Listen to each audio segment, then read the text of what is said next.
You are listening to the Pencil and Paper Podcast Network.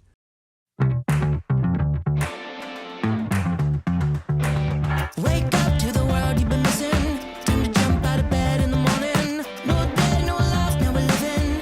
Can you feel it in the air that you're breathing? Time to show 'em what you're made of. Let's get back on track. Are you ready for a come on? Welcome back. Welcome back. Welcome back. Are you ready now? You're lifting off the ground. Welcome back. No coming down. Can you feel it all around? Welcome back. Hello and welcome back to Super Mega Crash Beyond. My name is Stephen White. With me, as always, is my co-host Lacey Finley. Happy Monday. So, this weather needs to make up its mind. I don't know about I'm you. used to it, I guess. Like, I just know we always get about 3 or 4 false springs before it actually happens. It's just how it always is. Of course, everyone's probably like, who knows what time of year this is coming out? Like, what do you mean? It's like 30,000 degrees outside. Well, you know what? Magic. We have been dealing with terrible It goes off weather. and on. Yeah. Oh, as yours might be worse. I don't know. I'm used to it. It was like really nice, Mhm. maybe 70s or something for probably 2 or 3 days, like enough to really make you love it and fall in love with it coming. And then, yeah, back to like 30s again. But we might have 2 or 3 more before it actually gets warm. Yeah, I mean, I know that the storms are starting now, so we've got to worry about those. yeah, the it's that time of tornado year. season, and I'm not fond of it. I've been lucky in my life to have always been away from them at just the right spot. Not like in a tornado alley. Right. So I hope that trend continues. I hope that for you as well. And for everybody else, for that matter. I Of know course. that's not feasible for everybody, but fingers crossed everybody's safe right now. Yeah. But yeah, this damn weather, it's a tease, you know? Yeah, it really is. Because, It really is. like you said, the nice sunny days, it's warm. You're just like, oh, man, I want to get out in it. So this past week, I did. It's like one day I said, you know what? I'm going to go to the park and I'm going to go for a walk. I'm just going to soak you it go. all up because I haven't done Yeah. that in a while. It was a good walk. And then a few days later, I was like, you know what? Lawn could use a mowing. You know, it's about that time. Why Yeah. not? Let's go ahead and let's start Crack it up. open a beer, mow the lawn, get in the spirit. Yeah, yeah. So over the course of 2 days, I mowed my lawn, just trying to get some stuff done. And then I thought, hey, I'm gonna do some other landscaping work that I've been thinking about. Now, granted, I didn't have all the tools that I needed, but I was just like, I'll get it started. You know, at least get something going. That way, since I'm mid-project, I won't be like, I can't start on it. I'm already in the middle of it. So I just need to go get whatever I need to finish Get it up going. and be done. And that's going to take some work. And my body is very, very tight. It's like, what are you doing to me? We were sitting around for Yeah. a few months. What's this tomfoolery? Yeah, so we're trying to readjust. I feel very exhausted right now, but I say in a good way because I feel like I've been doing something, like I've earned the exhaustion. You know what I mean? Sure. Yeah, I don't like yeah. just sitting around doing nothing. I mean, yeah, I can be a couch Everyone potato. likes that, but yeah. Yeah. you know. At some point. Eventually you start to feel like a garbage human, or I do anyway. Yeah. You know, where I'm just like, what am I doing still just sitting in here all day? Like, the road is over. You're allowed to go outside. It's cool. Or we've deemed it over anyway. But I mean, Whatever. for But the- I'm allowed to leave. Yeah. But it's been over the last few weeks that we've had rain and cold weather, True. and It's been a lot of rain. always on the weekends. It seems like too. That's the other thing. It is that really, kind of interesting, right? Yeah. it's like Mother Nature's like, oh, you want to go outside today? You're not working. Fuck you. Well, I gave you sun all week. This is my break to grind. Yeah, You know? it's like do that It's shit like, during the alright. middle of the week, please. Right. Like the rest of us. Mm-hmm. We all cry at like 11 a.m. on a Tuesday. You do it too. You know? So I'm hoping, at least in the next, I'm hoping we're on a trend where everything's starting to get better. Sure. Especially now, by the time people are listening to this, they're gonna be like, "Oh yeah, the weather's getting great." Weather's gross. Yeah, Yeah. we've been humid and 100 degrees for several weeks now. And I'm Yeah, like, which is- there's really no in between anymore, is there? which is odd, but yeah, no. We'll get that too, though. Maybe a couple 3 days. Like, I think ever since I've lived here, the longest I've seen like triple digits stretch over was maybe a couple of weeks. We'd get like a break of 95 or some crap and then back up, you know? And the only reason why I remember it so well is because we still had assholes wanting to sit on the patio. And I'm like, why are you doing this to me? Why are you making me come out here and sweat, get blasted with the AC, come out here and sweat, get No wonder I felt like garbage all summer, you know? Yeah. And why do you want to sit out here? Yeah, It's so hot. And then you bitch about your iced tea getting watered down. I can't control science. You know where we could keep your ice cold? Inside with climate control. That's where we could do it. Like, I get it, you know, when it's cold out, as long as it is here. If it's able to go outside, people are going to do it. Like, I've lived here long enough where, as soon as it hits 40, the streets are full. People are like, summer! You know? Woo! Like, we've been inside all winter. Although, I will take this winter over any winter. It's been so easy. Kind of scary how easy it was. Like, was it cold? Sure. But this was a breeze. Even the snow we got didn't hang out for that long. That's awesome. Yeah. I mean, awesome or scary? Because we should get pounded every year. Well, I mean, The first year I moved up here, we had snow in April. Just context. Okay. And I cried. Because I was like, if I have to do 6 months of snow, why am I living here? You know, I was very upset. But it's not normal. Well, no, especially down here, because our snow deposits have been minimal at best most of my life, and now they're becoming more common. Y'all better start investing in like snow plows and salt, because I think you're in it now. Yeah, I think y'all are in it now. Because at least one time over the last few years, there's been at least 1 week where we'll get a big snow and it ices up everything. And I'm practically stuck in my house for that week. And people Everyone rolls the sidewalks up. They're like, I can't do it, man. And what really pisses me off about it, too, is trying to explain to people why I can't make it to work. Like, I could probably do my work from home. There are maybe one or your two. people know why you can't make it to work? They should, but I feel like you have these people who still are able to make it in, or the plan is just like, well, if you can make it in, it's like, I would. But one, I don't have like an all-terrain vehicle meant for ice. Two, they don't plow my road until they absolutely have to. And you have like an old-timey side road, right? Like I've seen out, like when you've done filming and stuff, like it's just like a ditch, right? No. Oh, did they pave it? No, it's a main, I don't want to say maybe main. I'm thinking of, maybe I don't know where you filmed Man Cave then. Well, that was kind of an old back road. That was in that area. It was it would be lesser, I guess, than kind of what you're thinking of. Sure. Just like, well, I guess I shouldn't say old timey, but like in more country roads. Yeah. Because when you start getting into the more country area, it's just like, it's the road and then it's a ditch and then there's grass or whatever the hell is going on over there. Every time I go to Louisiana, it's like that. It's just like, if you mess up a minute, you're in a ditch. Mm-hmm. And I'm like, why do your ditches have to be so deep? But whatever. Yeah. No, my road has a lot of traffic that comes down through it. And it shouldn't even be considered a main highway road, but goddamn it, people treat it like one. And is it kind of a shortcut from some stop sign or stoplight somewhere, maybe? It's really not. I don't know where they're going, because if you pull out of our driveway and head one direction, you're going to go right into the town that we live in. Like, it's not even a mile down that side of the road. You go the opposite direction, you start getting into those small little towns that are unincorporated and people don't know about. And it's like, yeah, I live in, this town. And be like, where's that? And it's like, well, you got to go here, here, here. And then you Isn't that when you just say Nashville or whatever your closest biggest city is? Yeah. I mean, that's what I do for the most part. If I just want to simplify, if they're just like, where are you from? Nashville. You don't know where the hell Watertown is, and I don't really feel like explaining it to you, so Nashville. Sure. Yeah. But and then everyone's like, oh, I have a friend from Nashville. Do you know Dave? And it's like, yeah, the thousands and thousands of people that live. I know. Sure, I do. Humans are funny, But I yeah, could ask that too. Like, I know so-and-so from Chicago. I'm like, are you going to really ask me out of like 4 million people if I've met the one Bob you knew in high school? The chances are very slim. I mean, it could happen. Could happen. It could happen. But chances are slim.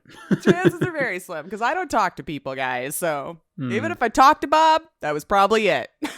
Exactly. So, Anyway, yeah. your story. Screw all the snow and ice and whatnot, because it's just, I don't like driving on it. I've done it before. It's not fun. And when you slide, I've slid off the road into a ditch. Okay? I don't want to do that again. No. That is one Black of those, ice is the worst, too. It is. It really It's is. the one time an accident would happen where I'm forgiving, because like there's legit nothing you could do when you hit black ice. Every other accident, it could be whittled down to someone just doing something ignorant or not paying attention. But black ice, you don't even see that shit until you're already spinning, you know? Like, yeah. And that's kind of where I'm at with it. I'm not going to risk my life for anything when it comes to ice. Now, granted, obviously there are exceptions to that rule. If it was like a life or death situation, then we could have a conversation. Not to make a water heater. No, I'm not. Right, I'm not exactly. going to do that. Yeah. Okay, I'm the same for me. Although I don't have excuses. Like I could have all sorts of weather and I can still make it in. That's true. The nice thing corporations don't think about with work from home, there's no call it in, like I can't make it into the office today. It's like, asshole, get into your other room. You can make this happen. And see, that's kind of why I feel like I could argue in favor of working from home. You know, like could a bulk of yours be done from home, like once or twice a week? I genuinely think so. Yeah. Like there's at least one part of my job that would not require me to be in the office. I would just need the list that I work from and access to my computer. And I didn't even have to be on their server. I can access that website that I file these reports on my own, right here from home. So they don't even need a VPN or anything for you? You can just see. See, I could deal with it all from here. But they've never given me the option. And No. I don't think you live in an area that would think that that's work. Well, some people at work do get to work from home, luckily. Oh, really? Because, you know, the loud one that likes to eat and talk and eat and talk. But isn't that a good thing then? Oh, yeah, no, 100%. Like at least you're getting a break somehow. Like, I genuinely wish that there were 2 days I could work from home to be the 2 days he would be in the office. There you go. And then only have to deal with him 1 day out of the week because he takes another 2 days from home. They got he and this other person got into an argument the other day, and I was so close. Like, I had almost reached my breaking point to the point where I was going to say, shut the fuck up, people are trying to work. Because it was arguing over the dumbest non-work related thing. I don't even remember what it was, but it was just like, why are you two arguing over this? And so loudly. Yeah, like, shh. It's like, take it somewhere else. People are trying to focus. People are trying to work. And we're having to hear the two of you bicker about something so childish. Shut up. But less work would get done working from home, right? Am I right? Mm. You know, they had time for all of these like water cooler conversations and running around. Yeah. But the boss can keep an eye on you. I still believe a lot of it is just because the boss hasn't figured out where they're actually integral when you people aren't in the office for them to just kind of look over. They're like, what do I actually do here? Oh, I guess not that much, you know? So we need you to come back in so I can feel like a boss again. That's just a theory I have. It could be wrong. I think some places, though, that's probably the case. Or they paid rent for a building that they're just like, I'm not willing to get rid of it, so you're coming in. It's like, well, how about save that rent? Sure. Y'all are big money grubbing, greedy corporations. I'm surprised that isn't the first thing you're like, what? We can make you all work more because there's no such thing as like sick days, really? Or, you know, like can't drive in. What?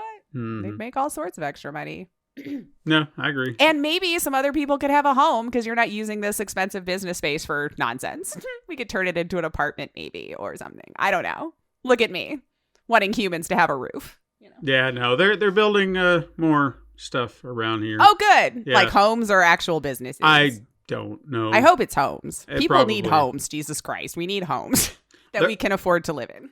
Well, they are building tons of those. Whether you can afford to live in them is the bigger question. If people don't buy them, the price will start to drop. But unfortunately, I guess there was enough people who got rich out of nowhere that I'm unaware of because people are paying that much money for these homes. And I'm like, really? I don't understand it either. Fuck me, I guess. Like, I don't know. When the house across the street from me went for $1 million, I was just like, life doesn't make sense anymore. You should have What? I shown you a picture of the house? No. And I'm not. The inside is super nice. Don't get me wrong, but there ain't no $1 million worth of crap to me around here. And maybe my values are just way different for money than other people. You know, like I don't give a shit about it really. I just participate because I'm made to. But it's a green box. It's literally a green box. I remember it getting built because when we moved in, it was like a condemned house across the street and they tore it down. So it was just flat land for a while. Someone bought it, built this green box, has no character. Like all of our houses look so cool too because they were built in like 1800s or some shit, like really cool architecture. And then there's just this green box in the middle of it all. There's barely a yard. They do have a garage, but I don't see them parking in it. They're still parking on the street. If I had a garage, Jesus Christ, you would not be catching me parking on the street.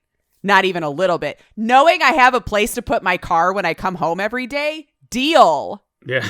And you're going to pay $1 million to still fight with street parking? Dude, I was floored that they said that's how much they sold it for. And then the people next door to us are putting up their house now too. So I have a feeling because the people behind us here, remember when I got to rent out the spot in the alleyway? Yeah. He sold the house, those 2 plots of land, 2.1. Jesus Christ. And you should see the houses that are there too. Like you could tell they rehabbed it out to be like 1 floor to rent out, 2nd floor to rent out, you know, so they could probably got like 6 apartments in there.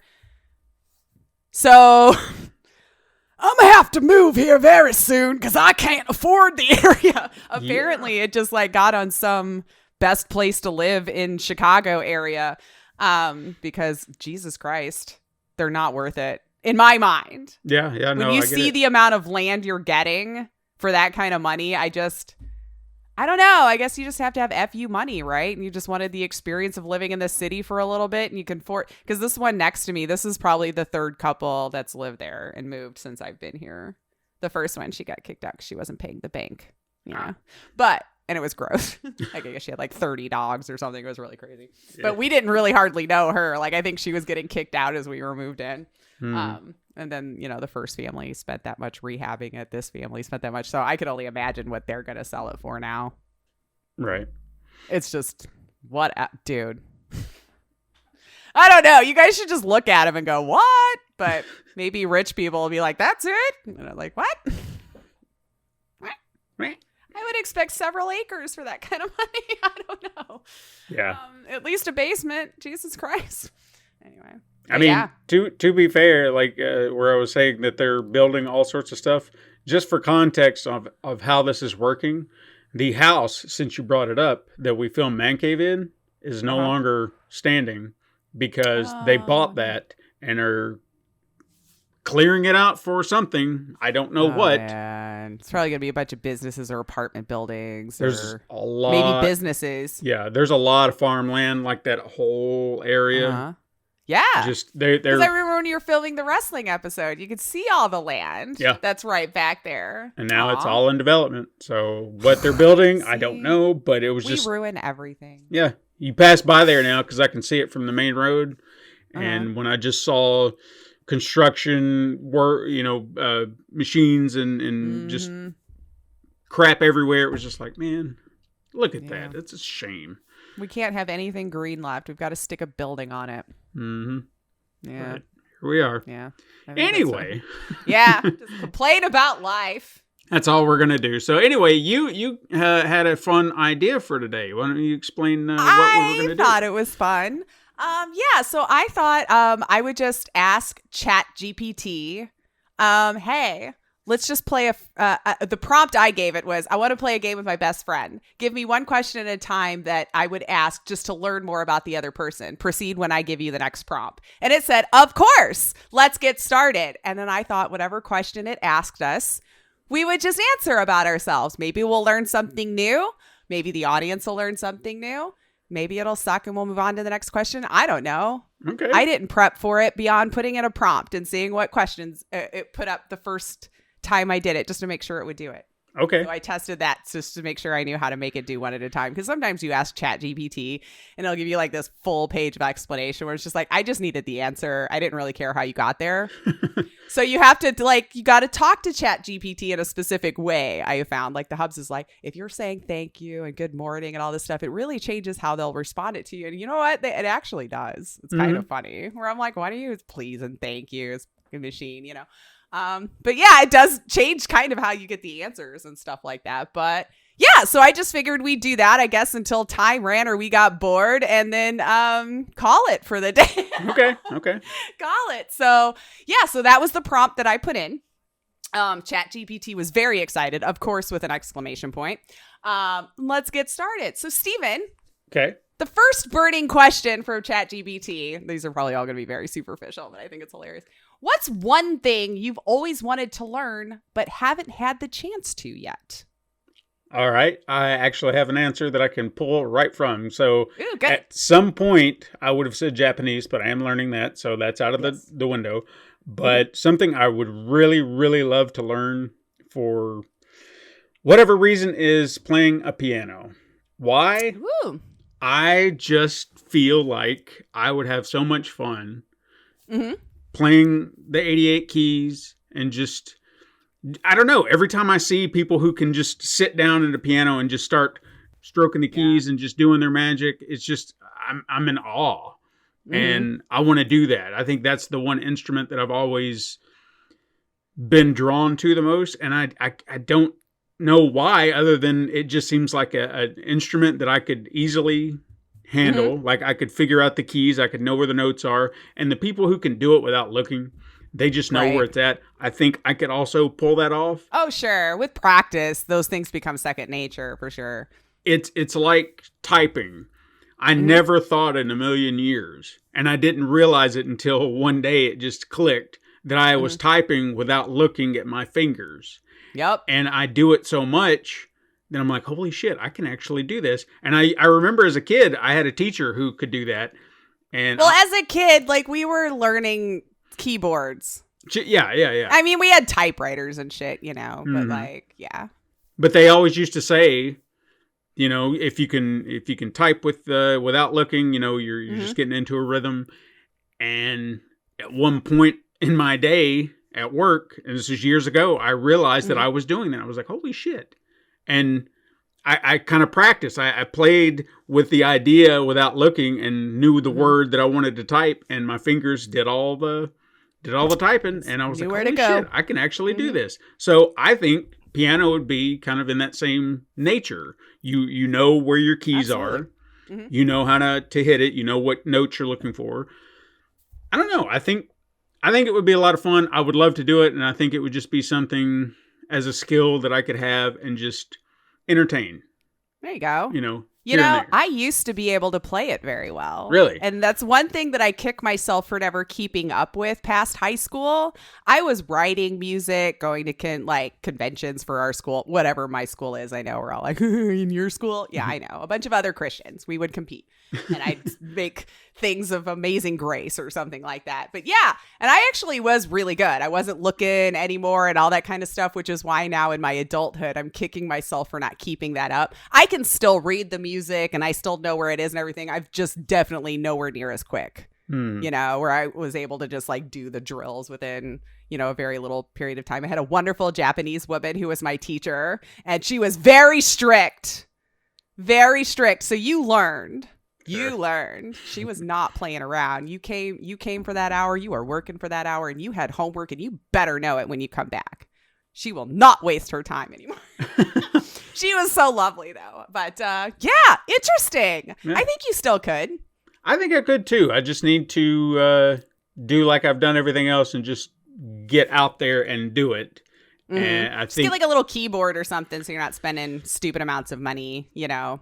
yeah, I think even a keyboard, because I would love to have a piano. I feel like my mother and father had a piano at one point. I think they gave it away, and it's very much like some other things that I would love to have in my home that I don't have yet. Yeah, but I didn't have the space. Yeah, I think that would be the other. Like I've got a room that's kind of our den, but I'd really have to think about where it would have to go.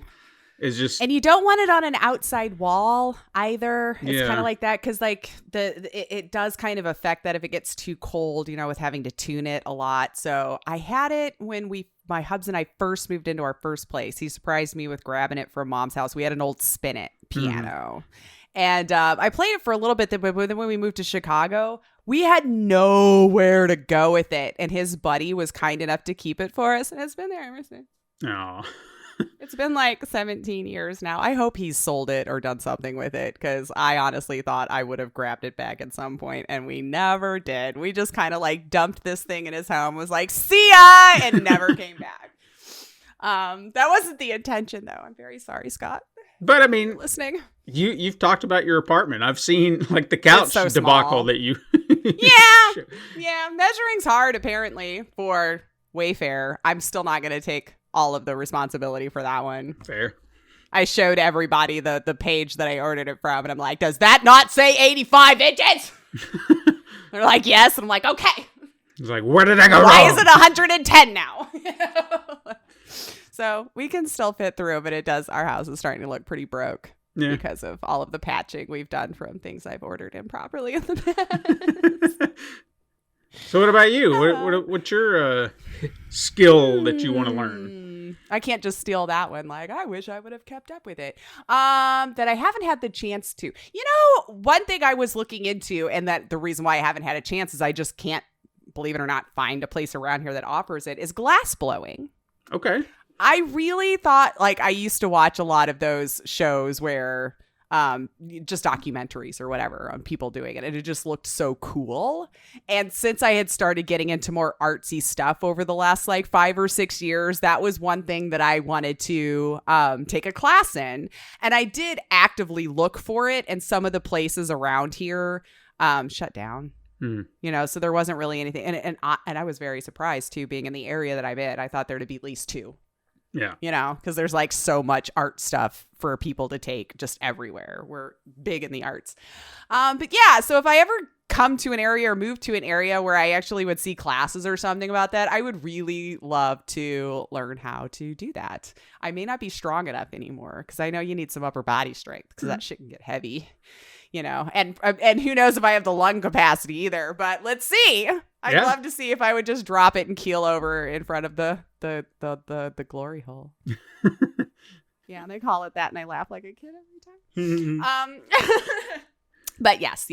But yeah, if I ever had the opportunity to actually see a class, I would love to learn how to do that. Okay. And for what? I don't know. Just have more garbage taken up the house, but it's fine. Hey, it's a passion that you have. And perhaps it would be something that would bear fruit, or maybe it's just something you want to do in your spare time. Who knows? Yeah, I mean, honestly, nothing I do artsy would I ever want to turn into any kind of business. I don't want humans telling me what they want out of my art. I just want to do it myself. It's my therapy. If you happen to get stuff from it, great. But I'm not going to be like, oh, I didn't like this, or I want a refund. Like, no. This is my thing. So I'm never going to sell it because I'm never going to want people to think that they can have a say in what art I make. So Right. I'll set it out front for free. If you take it, it's on you, or I gift it, and then that's it. And then that's how it's going to be from here until the day I die. I mean, if somebody was like, I want to give you $1,000 for that piece, I'll be, okay. Like, cost you way more than it cost me. I know what the supplies cost. I'm not talking about my time. Right. Because I don't care. Okay, cool. Let's see. Okay, GPT. Thank you, GPT. Let's say thank you. Thank you. GPT. Be very kind. Next question, please. Let's see. You're welcome. Here's your next question. If you could travel anywhere in the world right now, where would you go and why? Obviously, I think Japan would be the first choice. So great. Man. Even though I will admit right now, that's a really hard question because we've been watching The Reluctant Traveler with Eugene Levy. Oh, yeah. I never watched it, but I knew he was doing that. Okay. Like they did a second season where he's traveling around Europe, and he went to some really beautiful places. Like, oh my God, just Right. to sit there and just bask in it. I was like, God, I want to go there so bad just to experience that, you know. Mm-hmm. I don't have the $6,000 for a room that he paid. Oh, Jesus. Well, But- he probably didn't pay that either. Well, yeah, true. But it's still just getting to see it and just wishing you could just be there and just take it in. I wish you I was know? brave enough to do like that backpacking thing you always used to hear people want to do like 30, 40 years ago. You know, now I'd be too scared. I think a lot of people are. I think Taken scared a lot of people. Taken and Hostel, Yeah. you know, because I had a girlfriend who stayed in a lot of hostels, actually, because she's like, it's like $11. Yeah, I stay, you know. I'm like, oh my God, I just don't know that I could share a room with that many strangers to maybe get a locker to put my stuff in. Like, good on you for being so adventurous. Yeah. You know? Just not in our social vocabulary. It's like other No, people, like- strangers. No, While I'm sleeping? Nah. You know, like, oh, I don't think I could ever fall asleep. Nope. Never. You'd be too Like, paranoid. too much like, where's people moving? Why am I hearing that noise? Why are you right next to me? Yeah, get away. Who smells? Right? It could be all of us. But I think I'll stick with Japan just because I feel like there are two sides to Japan to explore. Mm-hmm. You've got the big cities, the different. I know they have them broken down in different sections. Like you have your shopping areas within a bigger city like Tokyo, Kyoto, and stuff like that, and then you have the more. What would be the term I'm looking for here? Not as Like, not as commercial? I guess more country. I guess you'd Sure. say. You yeah, know, more, something- more Get- natural beauty. There you go. So you Yeah. go and you get to see, like, going during the sakura season where the cherry blossoms are coming. yeah. Oh man, I would love to see that because they do like big festivals and stuff for that. Mm-hmm. So I would, if I did go, I'd want to be able to experience two sides of Japan. I'd love to Sure. go to the shopping areas. I'd love to see the big cities and how all that is because I've seen that in movies, but I've also seen the beauty and the wonder Mm-hmm. of just the countryside. And I would love to stay maybe like in a little, I'd probably enjoy that more. yeah, I think I would too. I think the older I get, like, while I would still love to go into the downtown areas and stuff just to experience it, it's not as attractive for me to be like, well, let's check out the nightlife. I'd be like, I'd rather, you know, have a cup of tea or whatever the hell they would give me and just let me sit over a lake and look at all that. And I'm more content Yeah. doing that than in a club somewhere all night. You know, it's like, oh, God, I can't do it anymore. But I think being able to experience two totally polar opposite halves of the same Mm-hmm. place is what would make it almost like two vacations. Because, like you said, I would probably, like you, want to stay in. I know they have a term for it. Whatever the homes are, I feel like there's an actual word, and I cannot for the life of me Oh. pull it out of my head. Yeah. But like you said, having a view, maybe even like one of those places have a little pond inside that you can kind of walk out and just Yes. Like those little koi ponds and Yeah. stuff like that. just little things like that. And I think another thing that's been kind of making that sound more appealing is, I don't know if you've heard about that show on FX called Shogun. It's based on a novel. But when it released, everybody was talking about it. It was like, oh my God, this is really great. It was based on a book. They did a mini series of it back in the 80s. And then when this came out, people were like, this is even better than the book and the other miniseries. Like, they really went above and beyond and really made this amazing adaptation of this book. And I finally went and said, all right, let me check it out. So you get to see the countryside. You get to see all these old customs of Japanese culture. Some are a little bit more barbaric than others, and then some are very beautiful. And the hot springs, oh my God, being able to just relax in a hot spring.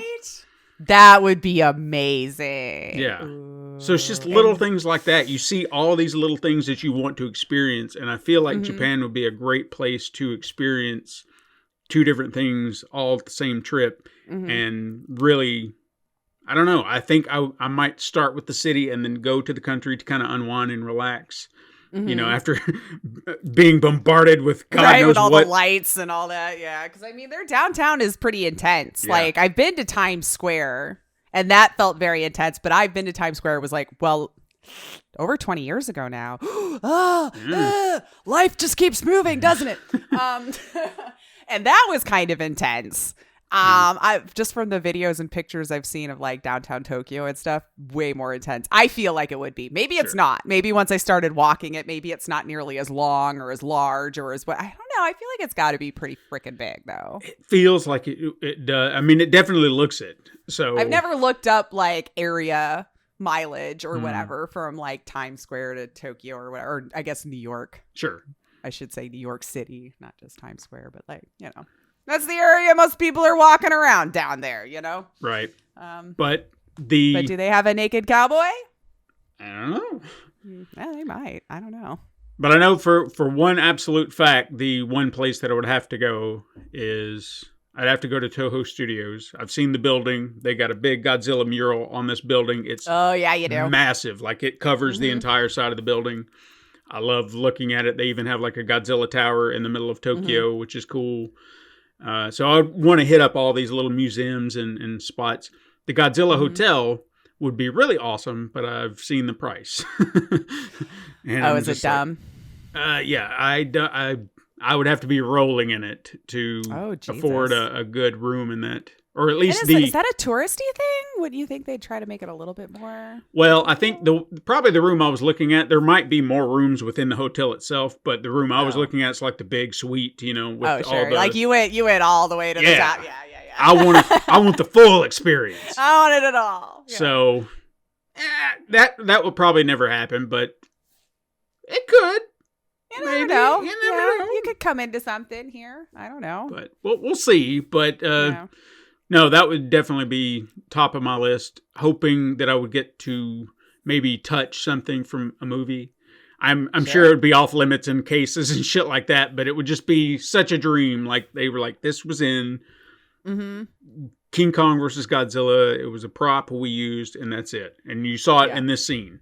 And just to be able to do something like that, I would be like, you know. No, that would be cool. Going to like those museums and stuff and seeing all of that. Yeah.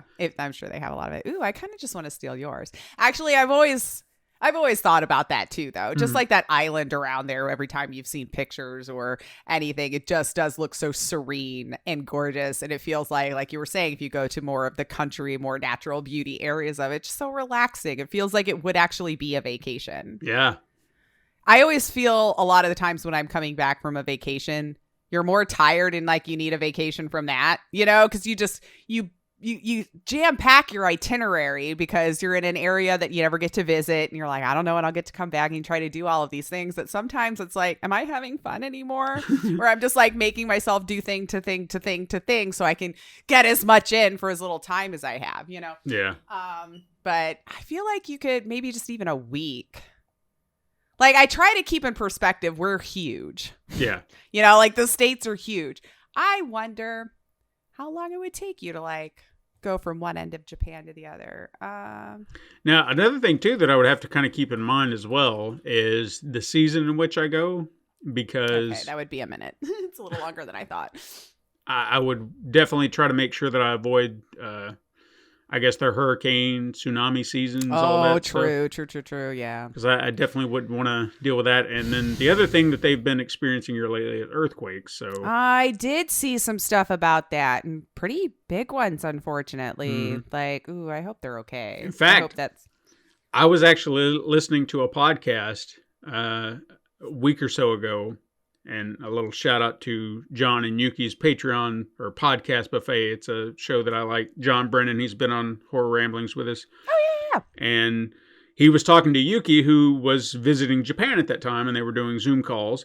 And an earthquake hit mid-phone call. And they were just like, what's happening? What's going on? He's like, it was an earthquake. He's like, earthquake, are you shitting me? And he was like, yeah. He's like, it was nothing, though. But I guess you'll get used to it. Yeah. Yeah. I mean, he's from Japan, so he probably was just like, yeah, it's that's They nothing. probably have something hanging that'll have to swing so much before he's worried. Could be, yeah. You know, because I want to say one of the last ones they had, I had seen a clip from a Twitch streamer who was live when it happened. And I just watched. She was fine. She came back, while everyone's like, get off the stream. What are you doing? She just kind of said, oh, earthquake. And she just got up and bolted. Sure. So, of course, I probably wouldn't take time to shut everything down either. I watched all of that stuff shaking around, and their doors look kind of like paper, so that was like coming up, and she just came out, I'm okay. And I was just like, oh my God. Yeah. So she just knew, she's like, oh, earthquake, and went to wherever her safe space would be, and then came back when it was done. And I was just like, I don't know, man. I've had a little tremor before, and so much so that somebody had to tell me that's what it was. Yeah, I don't even know what an earthquake feels like. Like, if I've ever experienced one, I don't know it. Yeah. And same. I genuinely think, I've heard that there are fault lines in Tennessee. I think one is over in Memphis. So probably that same one that runs all the way through like Missouri. Because I knew I was really close to one when I lived in Southern Illinois. Because that was always the joke when that fault goes, are we going to have the state split in two or something? I was like, I don't know. But if there's ever been a tremor, I don't know. Yeah. And being in a larger city, sometimes shit just shakes when like trucks are coming by and all this kind of stuff. So I probably would have just been like, something, dump truck or something came, because supposedly I lived through, because everyone was saying, did you feel that? We had like, ice quakes or whatever. We had such a deep freeze that it actually like split some of our ground, and some people's houses said that they felt it like shifting, like the foundation shifting. Shit. I slept through it. So I guess if it was, because my friend said he could hear like what sounded like thunder. It was just like or something. And then he found out the next day that that's supposedly what it was. So he heard thunder, a coworker. I heard nothing. So I guess it wasn't that bad because I sleep so lightly. So if it was bad, I think I would have woken up. Yeah.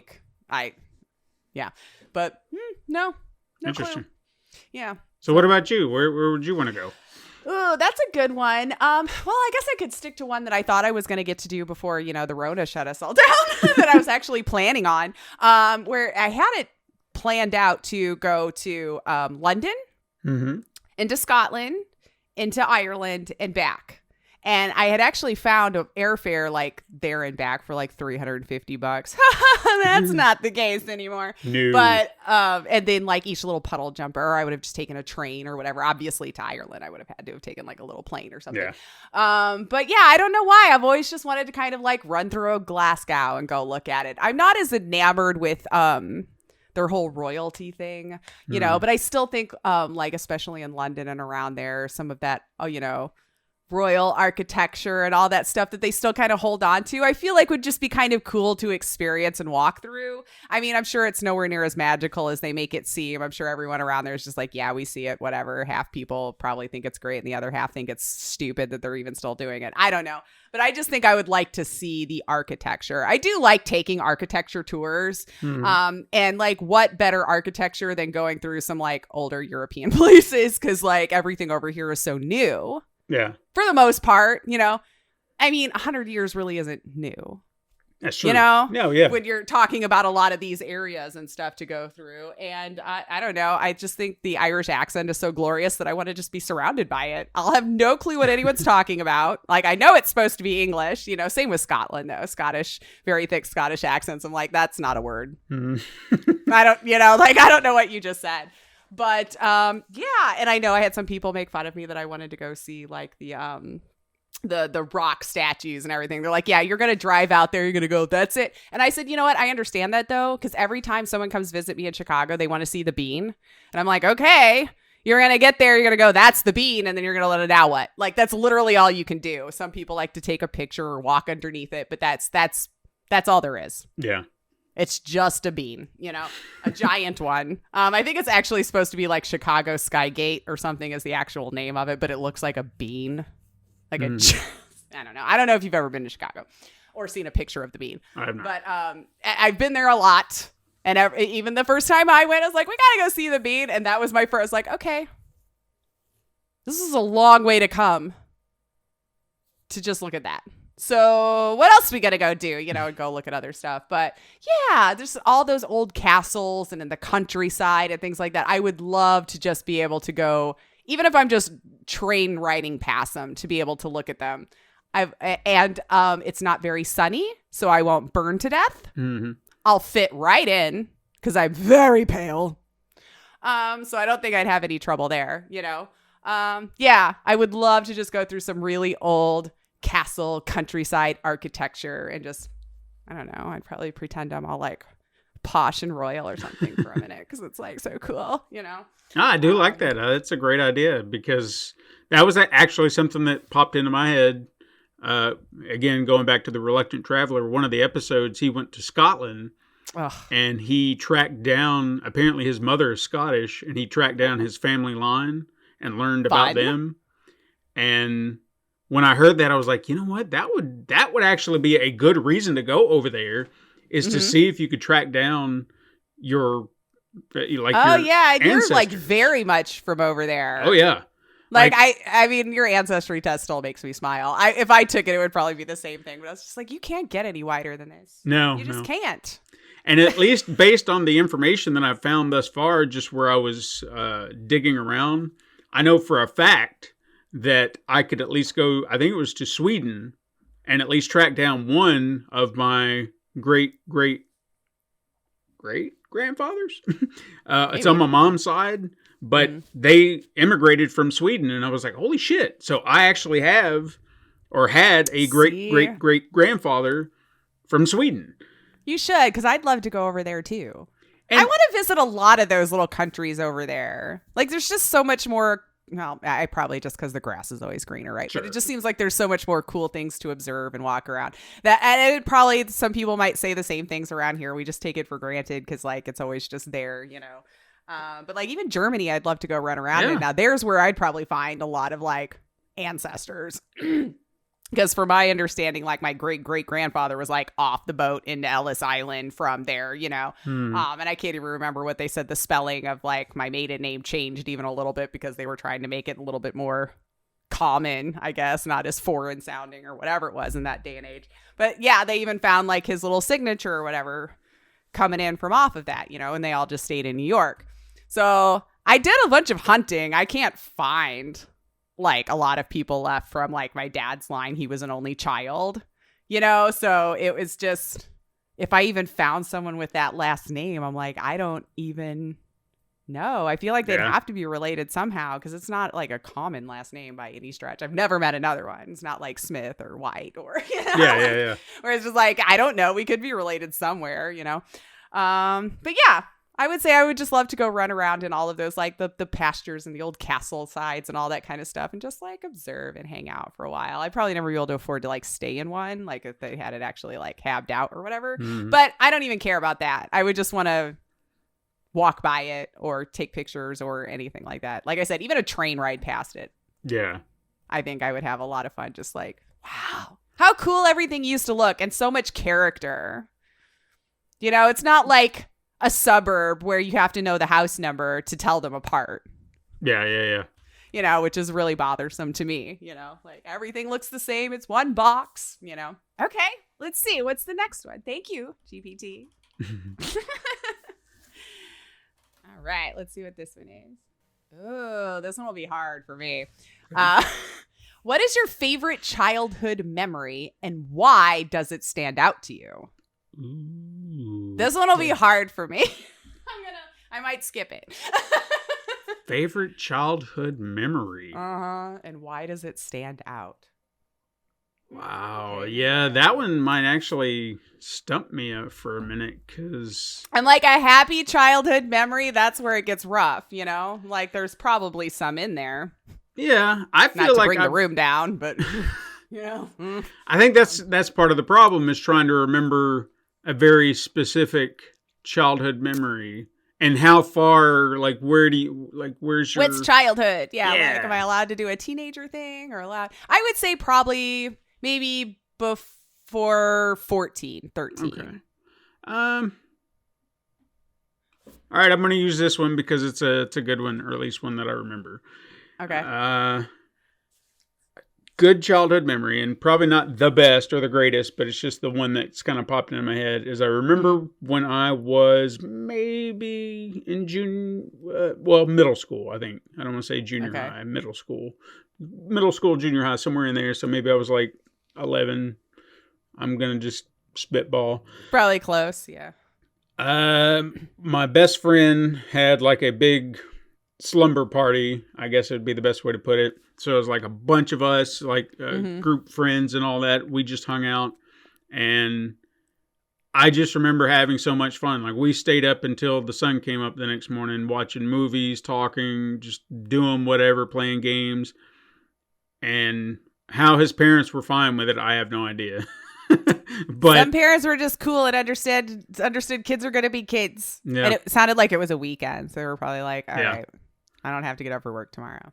But I can't think of a time when I was with that many people at once where there wasn't some kind of conflict or something Sure. that just got blown out of proportion. There was a fight or an argument or whatever it may be.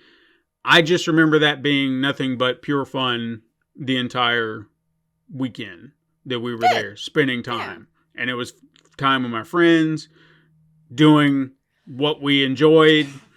And I even feel like we woke up the next morning, because I think it was a Friday that we went. And the next morning, we're all still awake, barely keeping it up. When It's you used to stay up all night, playing those games. But I remember watching, we spent all night watching horror movies, and then woke up the next morning and started watching like Batman the animated series and X-Men and stuff like that. Was that actually kind of a timestamp it? I think that would have been 92. So yeah. So you were just like on the cutoff there? Yeah. Just like right on the cutoff. But yeah, there might be others. There might be a better one, but that's the one that's popping in my head as like a good time. Right. I wish our brains were better at holding on to that info. I feel like the older you get, the more it just wants to remember all the bad stuff so it can try to like protect you from it in the future. And it's just like, well, that's probably not going to happen again. So we don't have to like constantly ruminate on that one, do we? Brain's like, yeah, though. Yeah. It might. So you better prep yourself, Yeah, this one's hard. I know that's like, how about this one? Because I remember I always liked being an actor growing up and everything. So make believe, playing around like that was one of my favorite times, especially if I had like other kids who wanted to play along. And I don't know if you remember the show on PBS, Ghost Rider. Yes, I do. Okay. We were obsessed with that as kids and used to play Ghost Rider a lot. And I can remember me and the one girlfriend arguing over who got to be Gabby. For some reason, she was like all of our favorites. But I can just remember, and one of our neighbors next door, he had, we called it like a fireplace, but he had just like a bunch of wood that was like nailed together and would put like one of those old shop lights from like, that has like the plastic or not plastic, metal on one side and then like a cage on the other, and would stick it underneath it. So we would always like make believe that, we were around the campfire.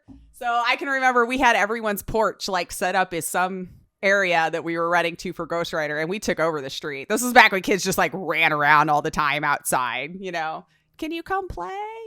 So I remember doing that. And then we filmed, we wrote our own movie too, which we did film. And I think I still have it if I had a VHS tape. I mean, it's just awful garbage. I remember my niece was quoting, there once was a little girly. Her hair was kind of curly, like that was her Isn't monologue. That tricky?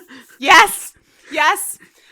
So that was her monologue. My nephew pretended he was a dog and like picking stuff up off the ground, and like I can't remember what I was doing, but this was our movie, and then Ghost Rider would happen. And I do have fond memories of that, like it being a lot of fun when everybody would play along. It's just like we were in the show, and when your imagination worked.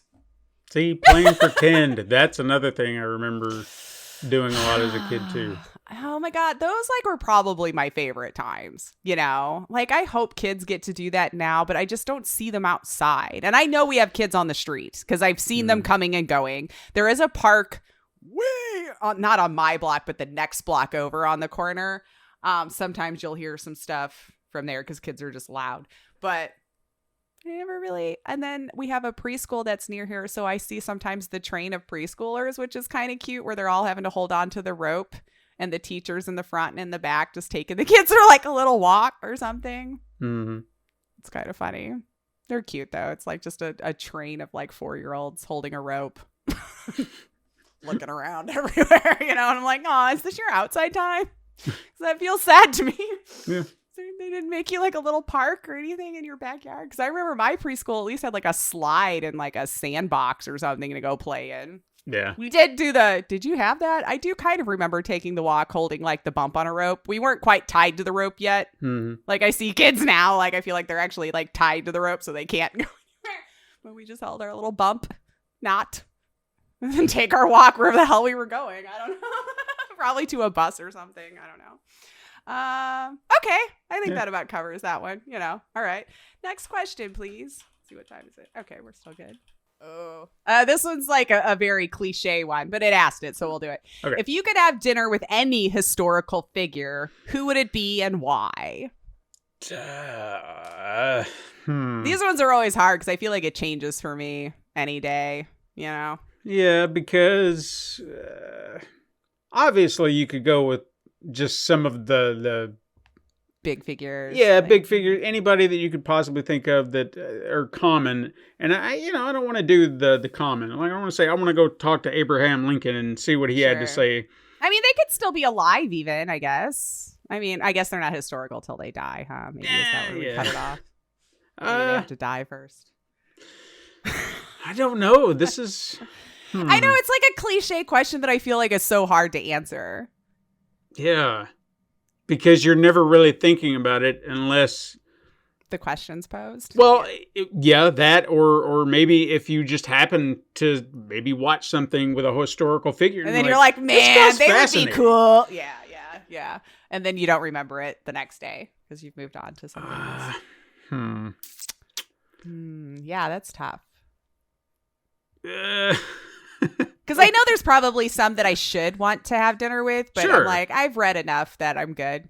Yeah, exactly. Yeah, where I'm like, that's like, if there was like, we want to meet like Buddha or something like that. It's like, no. And what classifies as a historical figure? Because what might be historical for somebody might not be as much for another, I guess like if they were in the history books of some sort, I don't know, pop culture even, I would say. See, because I feel like pop culture doesn't count, but if they made waves, like you could argue like Elvis still made a huge imprint on a lot of different things. Okay, but didn't make laws or anything like that, but he definitely made ripples and affected how we looked at rock and roll and shit, If that's the case, if I could go back to a specific point in time to talk to someone historical. It'd be Jesus, wouldn't it? You go meet Jesus. I was actually going to say that as a default, but now that you've opened it up, just because you know what? I think he existed and was probably a good guy. I mean, a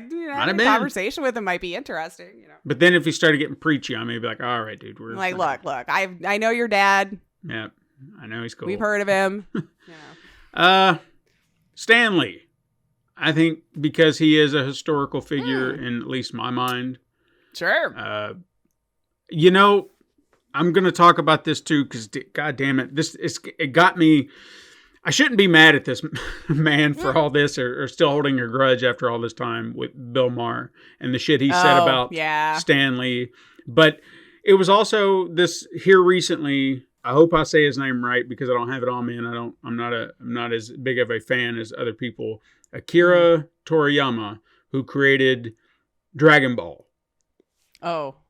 Huge outpouring. Okay, he passed here recently. Huge I was just going to ask if that was the one. Yeah, okay. From fans, people bringing out artwork, just the love. See, that to me would be... And Katrina had showed me a video, like I guess it was a village where he was from in Japan, and they were doing a parade with all of his characters. And I mean, everybody in the town stopped for this parade just to do this in honor of him.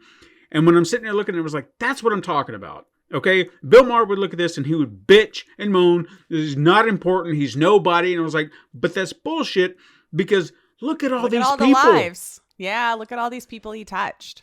Everybody out there is out there in love and support and memory of this individual who brought them joy, who touched them in some way, shape, or form. How can you say that they are not important? They might not be important to you in your fucking world, but and you know what? that's fine. Yeah, and that's fine. But just to acknowledge it doesn't make, that's stupid. And none of these people that I would honestly, I can't.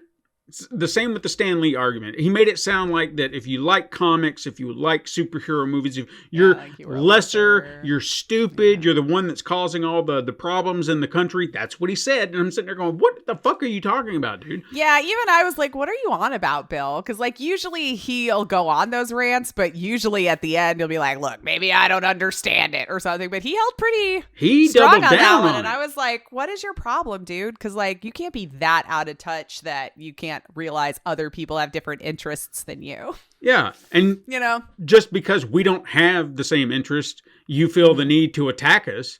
And I had never in my life felt attacked on his show. Like, even if he said something I might not have agreed with, it didn't feel Which was often. Yeah. But honestly, it never felt like an attack on me. Mm-hmm. But there was never...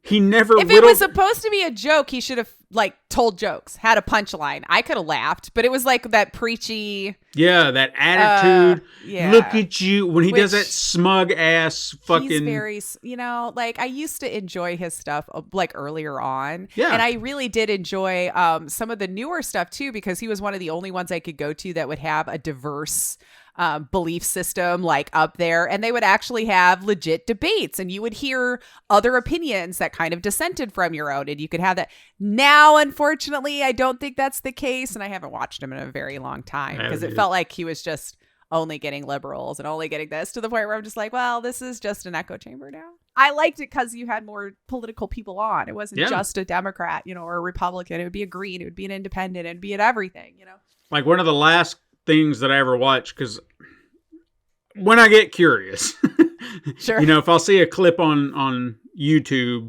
it has to say something in the headline or something that makes me go, okay, let me hear. What'd you do? Yeah. And there was something with Seth MacFarlane here recently where they actually got into it, and him and Bill. Yeah, it wasn't like a shouting match, but it was. They were disagreeing, and I was kind of on Seth's side. I was like, he's making sense, dude. I don't know what the fuck you're talking about. I think he's put in one of those head spaces where he's not going to budge because he feels like he's right. Too big for himself anymore. He is. I feel like that attitude. He's always been kind of a I'm better than you attitude, but I feel like in his old man stage now, it's just like it's bad. There's no wiggling anymore, So, but anyway, long way to get around to it. Yeah. Since he's dead, and I only got to meet him as in passing, oh, hey, and then I'm gone. Yeah, at cons and stuff. Yeah. Because I never got to speak to him. It's just that whole experience. It devastates me when I think about it. Because that was the whole reason I went up there, was for him, hoping that I could talk to him and just have a conversation, meet him actually. And it was more like, go. Cons are hard, I feel like that, because there's just so many people they've got to get through in whatever time frame they've blocked out for him to do it. Well, the people who are running the venue decided that VIP passes were for everybody. Oh, no, you had the same problem I had. Yeah, they were just handing them out like candy. And I was like, what are you doing? You can't everybody can't be now a VIP. It means nothing. Yeah. Yeah. Now it's just general admission. So for more money. They even had to keep people out of the venue at some point. Like, we went to walk back in, and they were just like, we can't have any more people come in. It's a fire hazard. And we're like, what? Well, then I'm getting some money back is what you're telling me, right? Yeah, you'd think. But no, that's not what happened. So that was a whole disaster. I'll never go back to Louisville, where that fandom fest bullshit, whatever the hell it was. That was a horrible, horrible con. I'll never go back. Unfortunate. Yeah, cons are not cheap. They're not. And to not get to do all that stuff. Yeah. Did get to meet a lot of awesome people, but the con as a whole, the people who ran it, they're garbage. That's my opinion. Or at least, of course, that was 10 years ago. But anyway, point being, maybe somebody else has moved on to it. Yeah. There you go. Stanley would be. Yeah, Stanley would be. I don't even know if it would be any particular time in history that I'd want to talk to him either. Like, would I want to talk to him as he was really creating these characters, or would I want to wait until he's a little older and talk to him? A conversation in general with him, I feel like it could go on for hours. Oh, totally. Yeah. Just somebody who's had that long of a career and that successful of a career. Man, he saw all of it, like with the print media into TV, into it becoming a huge movie franchise, like you did that, dude. Like, yeah, the fact he was able to see that, I've even thought about that here recently. For example, you kind of going back to Japan, the guy who created Godzilla, Tomoyuki Tanaka, he passed in 1995. So it was right there as they killed Godzilla in Japan in that last movie. Of course, obviously that wasn't the end of it. But I would love to know how proud he would be of -1 today.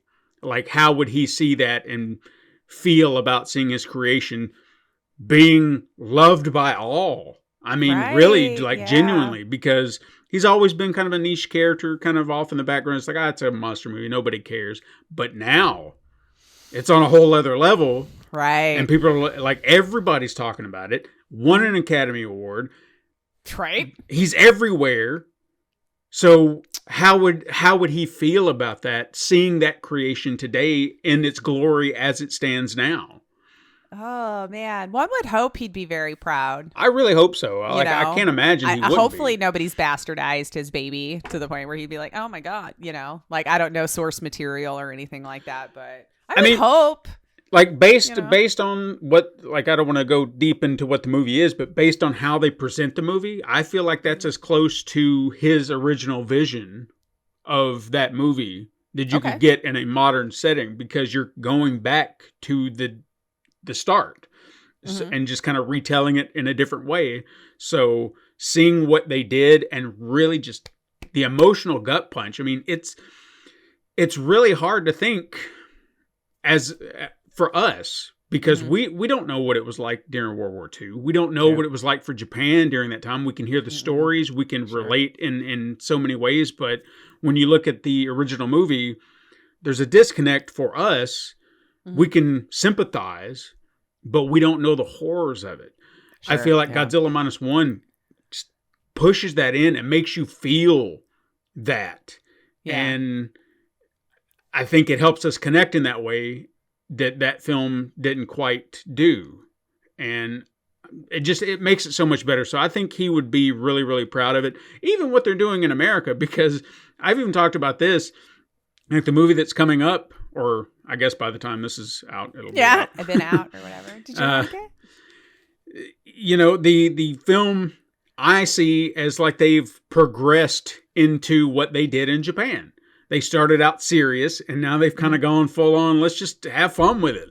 Go with it. And you know what? I'm fine with that, because we've not had that Godzilla in America. Like an Americanized version of those silly, can't take them serious Godzilla movies. We're always like, no, we got to take the source material serious.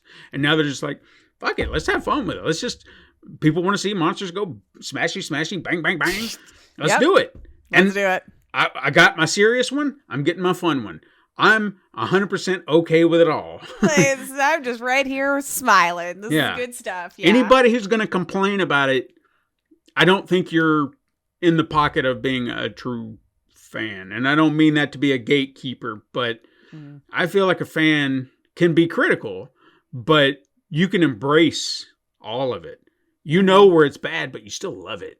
You know what I mean? Yeah. And that's I have plenty of those. Yeah. So I can't say as of right now that I went and saw the new movie and was just like, oh my God, it was the greatest thing ever. I might have walked out going, damn. Well, I mean, it was a movie. It was, it had some fun moments. You made a movie. Yeah. I don't know. I hope to have a lot of fun with it. I'm not expecting Shakespeare. I'm not expecting Godzilla -1. I expect just to see my favorite ape, my favorite lizard, beat the hell out of some other monsters. That's all I want. And there you go. And that's valid. Yeah. That's fine. Long tangent. Stanley, what about you? What about me? I know I've been sitting here thinking like you got to think of somebody, right, Lise? There's got to. Yeah, be I gave you somebody plenty of care time. enough. I know, but I wanted to also listen and engage in conversation, and my brain can't do two things like Right. that. Shoot. Yeah, this was tough. Well, would George Carlin count? I now think that he's so. dead? I mean, if Stanley worked for me, George Carlin can work for you. Because, I mean, granted, it would probably be the same conversation looking around, but I'd just be like, so, how much of a prophet were you really? Because, damn, you know? But just being such a good wordsmith, being able to tell the stories the way that he did and funny. Because I would say he was more like a storyteller. Sure, he had jokes and stuff, but there was a build up. There was a middle, there was some big end. And for somebody so intelligent from the English language and even talked about how, he was really interested in learning that and just really, embraced that language. And it just, anyone that could really like spin words around and do storytelling and stuff like that and relate so hard, I just find their brains so fascinating that you were blessed to think in that way. They might find it as a curse. Who knows? If you have such an intelligent, overactive mind, there's got to be a moment where you're just like freaking exhausted and would love for it to just shut off every once in a while. I mean, I heard he was a fan of some drugs. Yeah. Whatever, Whatever. I don't care. I'm not a moral police. I don't even think we should have laws against that. You want to go do drugs? Go fucking do drugs. I don't care, Seriously, I don't know why we're punishing you for it. But yeah. I don't have much more to say to that because I feel like anybody probably that's listening probably is very aware of George Carlin. And if you're not, I would highly recommend going and watching some of his sets. You'll be very creepily surprised at how much of it is still very, very, very, very, very relevant. Like it would almost be like, did he just write this a couple of years ago? Mm-hmm. Oh no, he died well before that, but and then of course with all that over nonsense, well, I won't call it nonsense. Like I think it was very valid to be upset with, he's so loved. People are trying to create AI, to make it like he's back here again, telling jokes about all this kind of stuff, so yeah, I mean, I don't have a long tangent to go on for that. He was one that like I never got to go like see a set, and I'm a huge fan of stand-up comedy. Like if some stand-ups are coming around my area, that's the one thing I like to still go do. I like to laugh. I like to have an evening of nonsense and tomfoolery. And I will gravitate towards new comedians, even like when I used to have Netflix and stuff like that. I want to give them all a shot. What if there's one that's really funny and I'm just going to have a freaking great time for an hour, hour and a half, Sometimes I don't get past 20 minutes, but I gave you a try, Man, though, I would have loved to. All these things you think about now, though, like in the moment, you always take for granted these things, and then now it's just like, man, how cool it would have been to go see one of his sets. Yeah. Maybe they did come around me and I just wasn't even thinking to go like check, because he was still in a pretty good heyday when I was coming up, Mm-hmm. Like I know once it got more 2000s and stuff like that, he was very old man screams at clouds, like I get that. Probably still had the right sense. to. Yeah, it still made sense, but it was just like, oh, you're very angry now. I get it, But yeah, that'll be my answer. Okay. Maybe we got time for one more. Yeah, let's do one more. One more question, please. Of course. Here's your final question. Oh no, another cliche one. It'll be hard. Okay. What's one piece of advice you would give to your younger self if you could go back in time? Kind of feels like a nice wrap up question too. Yeah. I am going to admit I've thought about this many times Therapy has made me think about this. Yeah. They do those exercises, by the way. I think I would probably I guess it really depends on when we're giving this advice, because I don't want to go back to me as a kid, because that like 5, you weren't taking anything in really yet. Yeah. You just like see this older version of myself going, what are you talking about? I don't understand. So probably maybe when I was about... I'm still looking at trucks, man. Playtime. What do you want? 17, 18, maybe right there, where I feel like I could make a difference, maybe get in. I think I would try to have myself really pay attention to my feelings and Yeah. how I'm reacting, all the things that people got these assumptions about me, that I'm just an angry man and things like that, and try to help that version of myself kind of figure out how to handle it and explain it to people. And maybe even to some degree, try not to win every scenario. You don't have to win every argument. Yeah, you don't have to be the best at everything. Because I want to bring this up, and this is me outing myself as a very terrible person, but I was a teenager. And that's when we're supposed to learn those lessons, and I'm going to stand by it. All of us were shitty humans when we were teenagers. Prove me wrong. Yeah. Go ahead. So I don't know why this crossed my mind the other day, but I started thinking about it, and I fucking hated myself for it. Like, just started beating myself up for it, going, what the hell was I thinking? Why did I do that? What's wrong with me? I'm sure we all have one of those. And to this day, I have no answer. I don't know what I was thinking. I don't. And I wish I could apologize to the person that I wronged in this scenario, because when I look back on it, I think she was kind of sweet on me, and I didn't see it that way, and I misread some shit. So did you act like a creep? No, teenage boy, or more like a, what would be the best term here? Man whore, I guess would be kind of a better term, because there was this girl in one of my classes in high school, and she sat in front of me, and we would talk every now and again before class.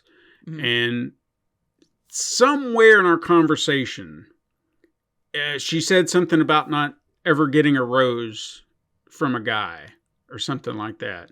And I thought, I'll get you one. I just thought, I'll get you one. That'd be something nice, wouldn't it? Yeah. And she's like, okay.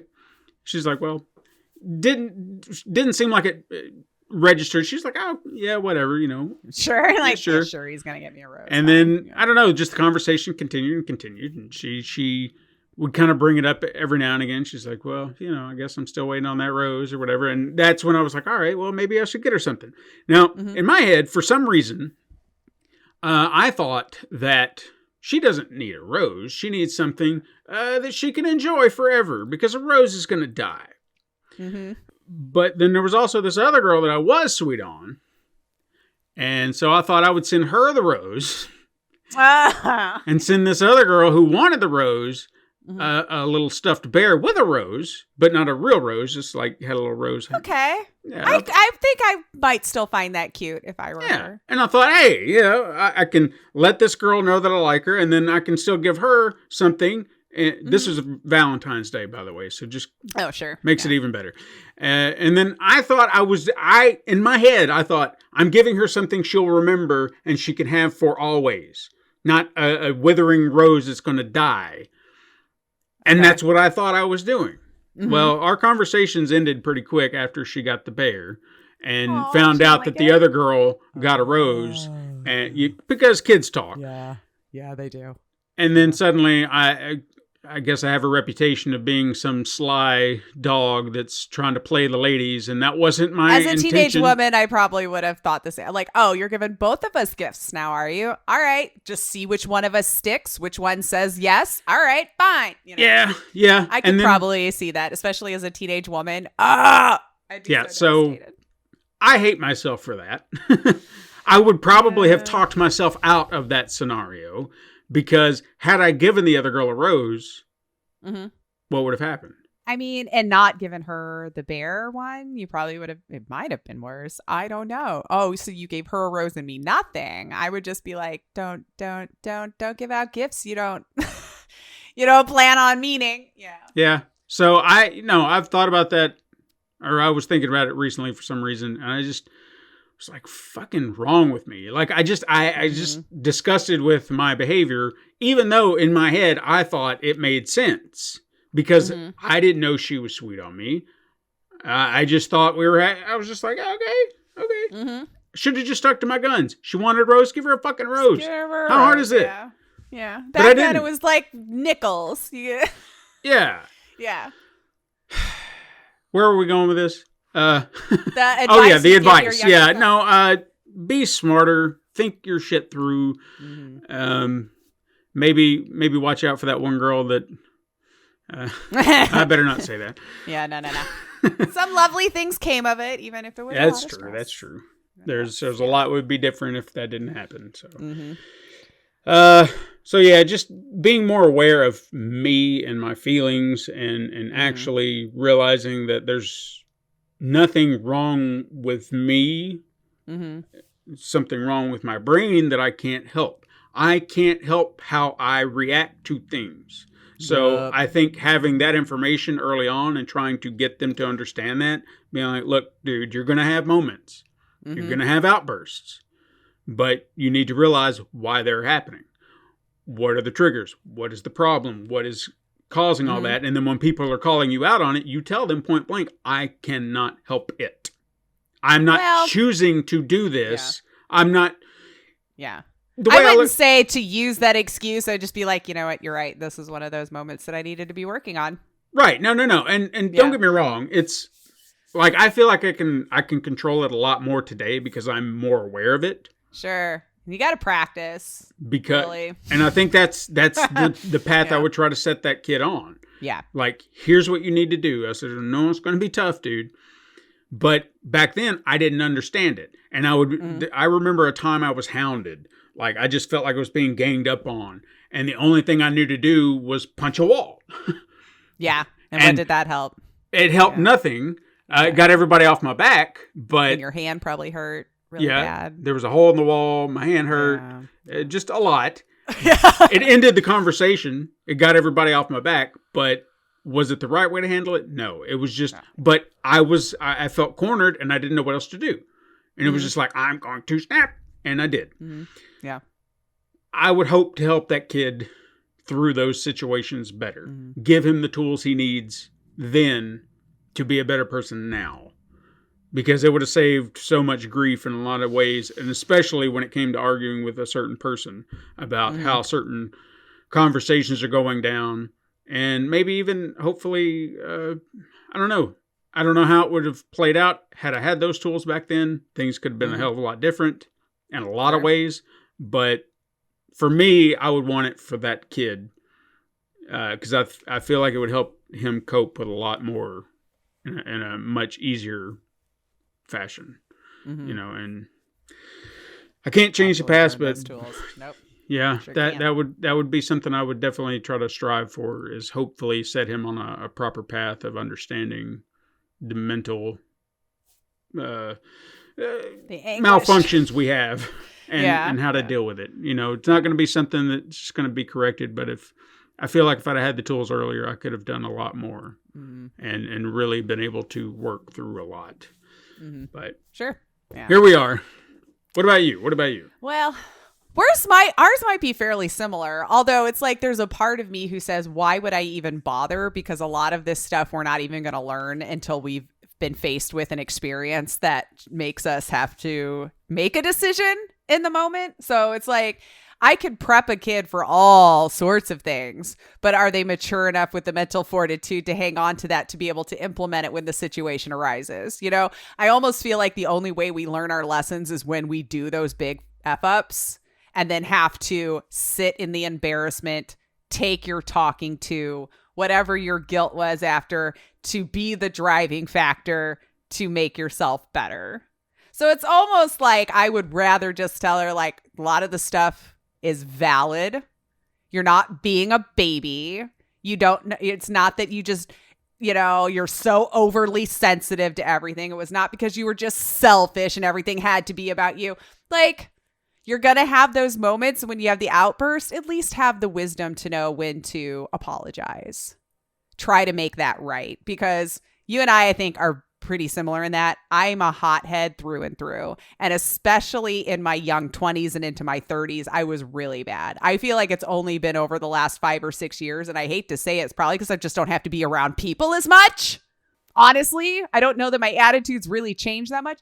But anytime I thought it was going to be something I needed to defend, I would go in and I wouldn't shut up. And I'd say really horrible, mean things because I thought that would be the thing to like get you to walk away. Yeah. I was never a violent person. And I would say shit I didn't even mean. But for some reason, my brain would just keep trying to concoct all of these horrible statements that I think is going to be the most hurtful thing so I could win in this situation. And then I walk away. Maybe I won, quote unquote, that fight. But now I feel horrible.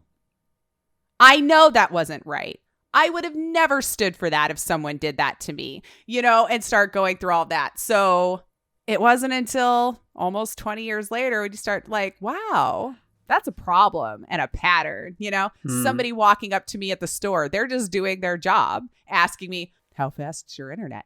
I'd go on a 30-minute rant about why you just bothered me, why you like make you hate yourself for even trying to come over here and sell me anything. That poor guy was just like, Jesus Christ. All right, you know, I'm doing my job. This bitch had to be, you know.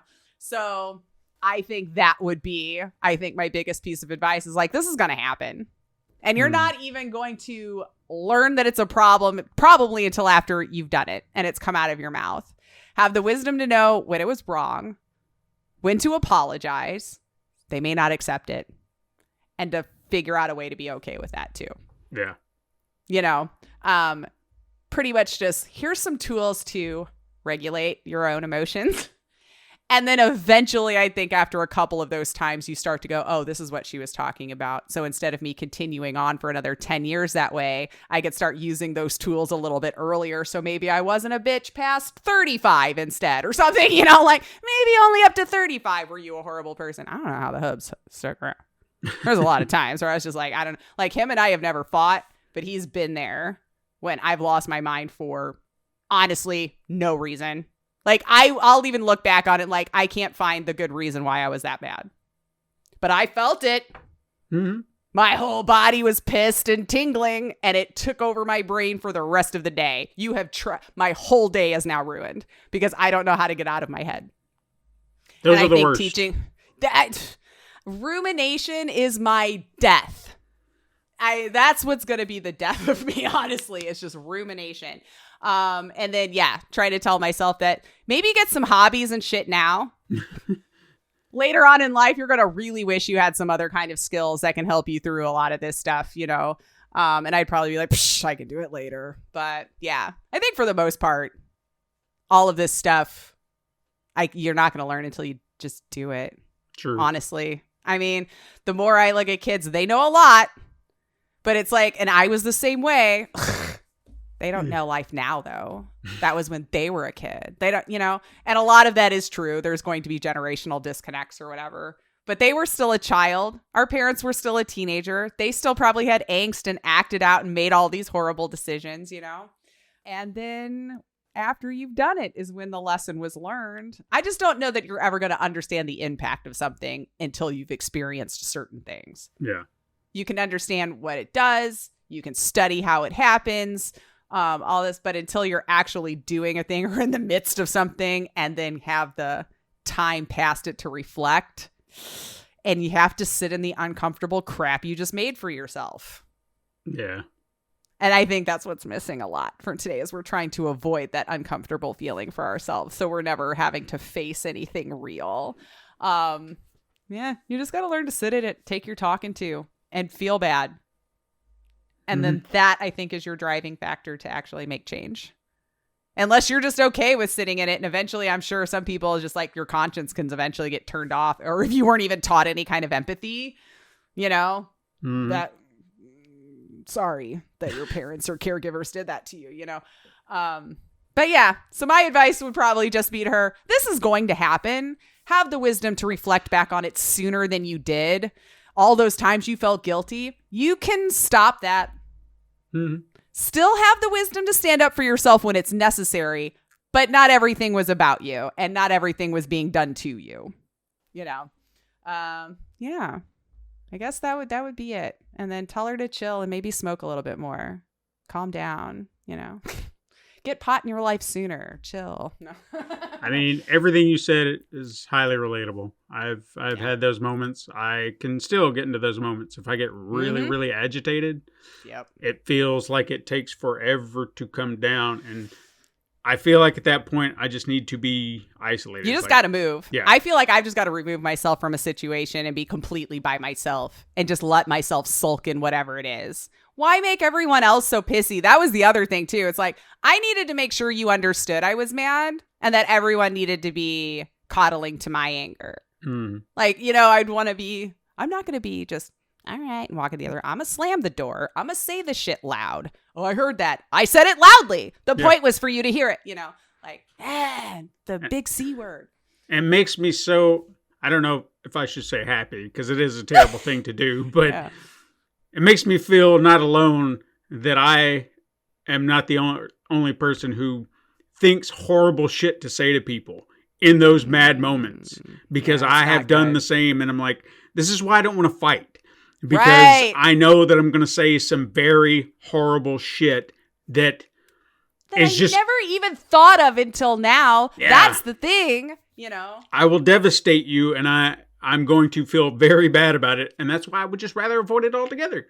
Sure. Yeah. You know? I think that's another thing too, because like even I could look back on like some friendships that I've had that are no longer, where I went, if either of us were just willing to budge a little on that thing.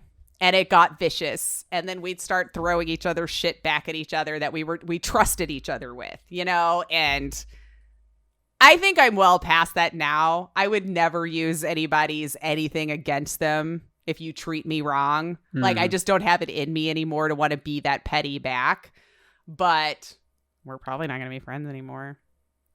Sure. I'm just going to nip it there before I make myself feel guilty by throwing all of this vitriol back at you, because I'm just tired of feeling like garbage. I'm still going to be upset about this whole situation and ruminate on it and be very upset.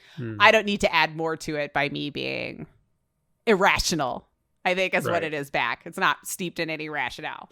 And then I think sometimes I swung the pendulum too hard the other way, that I let some things just go that I probably should have stood up for myself for. So I guess I've got to find that middle. It'll swing eventually to where I find the nice little thing. But yeah, so don't go too far the other way where you just let people walk all over you. But have the wisdom to know when you need to use it, and that it doesn't have to be that hateful when it happens. Very true. Very true. Excellent. Well, there you go. Thank you, ChatGPT. Yes, thank you. I think that was fun. I got to learn some things I didn't know about Steven. And I've been imagining probably anybody node. It's a word. Yeah, now. we knowed that. They knowed that about me. Knowed it. But yeah, it was fun. I'll have to ask it to come up with something else for us maybe one day. See, I'm not even going to think anymore. AI is helping me create my content.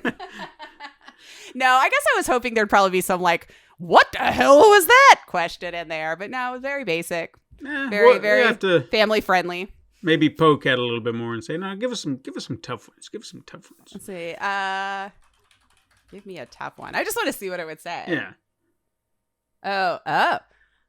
If you had to choose between pursuing your dream career in a field you're passionate about, but with uncertain financial stability, or opting for a more stable job that doesn't align with your passions, which would you choose and why? See, now that is not a fair question. It's kind of easy to me, actually. I mean, for somebody who hates money, this is easy for me. I would go with the job that I'm passionate about and be done with it. And I mean, yeah, I would kind of agree with you too, depending on what my situation was. True. Like, Yeah. I feel like had I not been a teenager who got someone pregnant, I think, I've heard all these stories about actors and writers and whatnot. They just pick up and they move, and they're like, no, I'm going here. I'm going to struggle it. I'm going to do it. I think I could have done that. I don't know how well I would have adjusted. But still, being able to get to it younger, or when you still had the energy and the passion, and Yeah. So as a younger man with no ties, I would have definitely pursued that. I wish I would have hopped on YouTube sooner. I did. I'm not saying that it would have helped or anything, but it's like a lot of these that you see that are just like out of control, and like they've even crossed into the regular, public pop culture kind of thing. Like they started really early when YouTube was just kind of getting started, and I always was just like, of course I used to think I was talented. I was like, if I would have just taken advantage of any of these things that other people did while it was being developed, I often wonder if I would have been able to make a dent in something. You know, I get it. Of course, I thought the same thing about Twitch too, but it was around already for a bit when I came around. But I was very convinced I was entertaining enough. This was gonna pop off, you know. So, who knows? Yeah, I tried. Like, I was on YouTube fairly early, but I still don't know what YouTube wants, because I can post. YouTube doesn't know what it wants. If you go through my channel, there is so much of different variety, and none of them, with minor exceptions here and there, have really gotten the views that people are like, oh my God. So I don't know what do you want? What do you want? So I don't understand either. Yeah. It's like you almost already have to have a ton of views before it's like, okay, and then it throws you at other people's algorithms. But I'm like, but how am I going to get the views if you're not going to put them in the... I don't... That, maybe that's what I would tell my younger self. Pay attention and learn the fucking internet, would you? Because it's going to be such a powerful tool that you need to learn how to do all this. And heck, I probably could have just been rich by knowing tech. Sure. You know? Learn tech, Lace. Learn tech more than you do now. That would be, I think, a good advice to give myself. Learn editing and all that stuff now and do it. But yeah, so me, I would just say passion job. And if I made enough money to pay my bills, that's kind of all I've ever wanted in life anyway. I was very simpleton. I didn't even want to be famous. I just wanted to act enough to pay bills and call it a day, because I think I'd be a bad famous person too, because we just talked about my attitude. Those paparazzi coming at me. I would have been canceled probably, or called Britney Spears or whatever, you know, when we were demonizing her for having her breakdown because we were pushing her to the edge. Yep. I would be that person throwing stuff at them and telling them to get the hell out of my way. I just wanted to buy a freaking gallon of milk, for the love of God. That's all I wanted. Yeah. I shouldn't have to send somebody out to do that for me, you know. Hell, I would just be happy doing voice work or commercials and just getting those residuals or something, you know? Anything entertaining. I know my residuals are getting to be nothing now. It's kind of hilarious. I'm like, this paper's probably costing you more. But probably. But I did see a streaming thing on there. I didn't get any money from it, so it looks like it is starting. Oh, cool. So I saw it in the breakdown. There it said $0. So I guess it is, maybe you were grandfathered in. Like, people who are starting now can get those maybe. And then if you were before it, that's just how life is. It's just bullshit. Whatever. Well, I mean, anytime you have progress, there's always going to be somebody who was like, oh, but, you know, which is why I think it's funny when you hear student loans. Well, I had to pay for it. So nobody's ever allowed to have any help ever because you suffered. Got it. You know, like, there's always going to be that person. And I feel it. Sure. I do. But in my head, I'm going, but that's what we wanted. So even if it's just better for the next person, then that's better, you know? Yeah. But yeah. I thought it was interesting. Maybe superficial questions, but again, I liked learning a few new things. Maybe we'll try something else like that, you know. Well, I'll tell you what, I'm going to throw this out to the siblings. If any of you have questions that you want us to answer, could be very much similar to what ChatGPT is doing. Maybe you want a deep dive question. Don't get too personal. You know, I feel like there's a couple of things I'll be like, nah, we're not going to talk about everything. But if you do have a question that you're very curious about, maybe you want us to answer for you, let us know.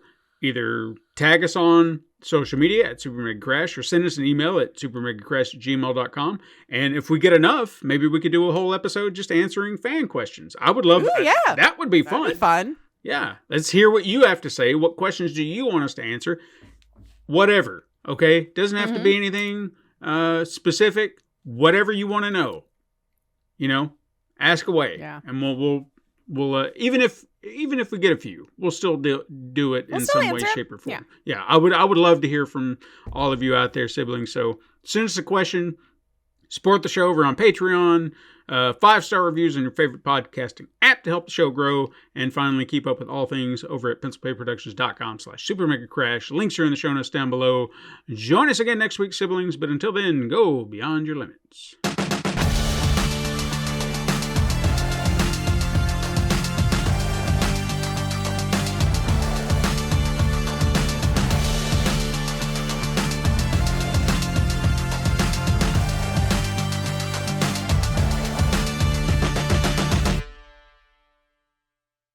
This has been a Pencil and Paper Podcast Network production.